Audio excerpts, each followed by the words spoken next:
Welcome back to this special, The Corridor of Possibilities. The Delhi-Mumbai corridor would cover a distance of around 1,500 kilometers and would pass through 6 states. It is India's biggest infrastructure project till date. But some issues need to be sorted immediately if DMIC has to achieve its big targets. The Delhi-Mumbai Industrial Corridor is perhaps the most ambitious infrastructure project since independence. It would not only have the dedicated freight corridor between Delhi and Mumbai as its backbone, but would also benefit from the Golden Quadrilateral project, which runs almost parallel to the freight corridor. With an extensive transport network system, the DMIC hopes to give a booster shot to the economy. The initial project goals include doubling the employment potential, tripling the industrial output, and quadrupling exports in just 5 years. But aren't the targets a bit too stiff? To our mind, this would definitely double employment in 5 years. It would take a much longer period of about 7 years to enhance, double your manufacturing, and it would take about 9 years to broadly, that's what the perspective plan says. But you are confident about achieving your targets? Yeah, I think the key challenge is not, let's not get after targets at this stage. What's important is to crack the cities on the ground. I think that's the key challenge. Because nothing like this has happened after Chandigarh in India. Right. And important thing is that if things happen on ground, then manufacturing will happen, then job creation will happen, and whether we like it or not, the agriculture sector will not be able to sustain a 10% rate of growth. And the agriculture sector, 45% of your population is surviving on a sector which is growing at the rate of 2.5%. So you need manufacturing to grow in India, and value-added manufacturing. Although Kant does relent on the targets, he has made an important point: the need to develop manufacturing to sustain growth. The western region is already home to a variety of industries from oil and gas to automobile to textiles, and is the major contributor to exports. So would it not have been better to develop the industrial corridor in the less developed parts of the country?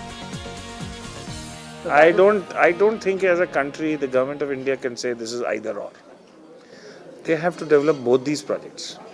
The need for employment is there in all these areas. If this line comes up, it's going to create a huge employment generation will be there for all the people in this belt. Is that not necessary? It is. It's not either or. It's not either DMIC or lesser developed parts of the country. It is both together. And I think different methods have to be used. When you are getting PPP and private capital in, the private capital cannot wait for 1 or 2 decades for the area to get developed. It will only put in its money in areas that are already developed. Cargo will move in areas where historically for the last 50-60 years there are factories and production. So obviously the Delhi-Mumbai corridor is the most logical thing to implement a freight corridor and a accompanying DMIC. Concept of industrial corridor has to be applied elsewhere in all the major national highways as well as industrial development which is taking place.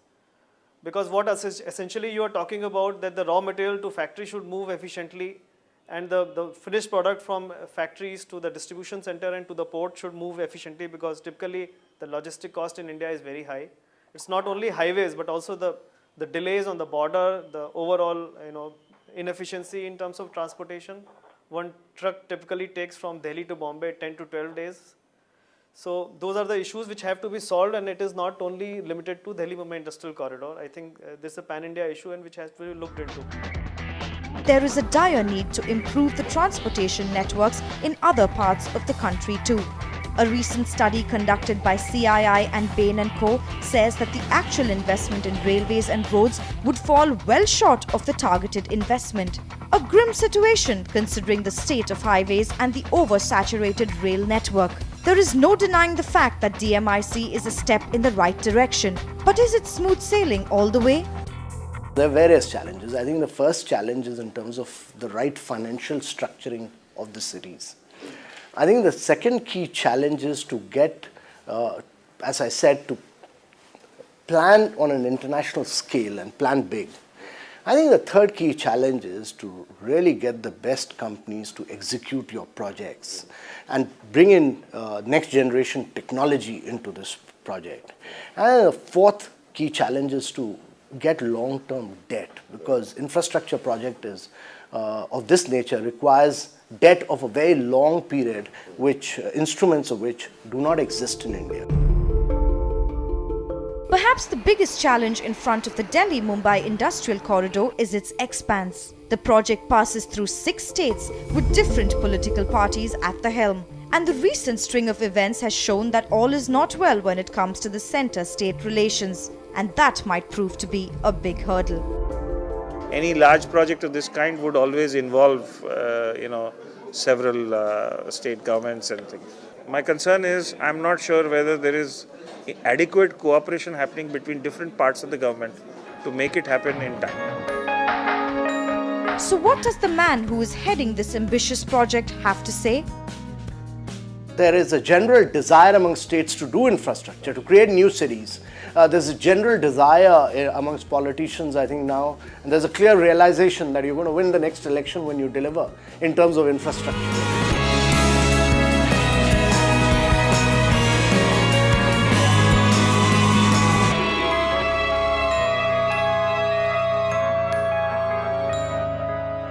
Of course, we all wish that Amitabh Kant proves to be right. India's infrastructure is crumbling and we can no longer afford to let these age-old problems hold us back. The Delhi-Mumbai Industrial Corridor could truly be an example of what can be, and let's hope it actually proves to be. Well, that's a wrap on this show. Thank you so much for joining us today. Goodbye.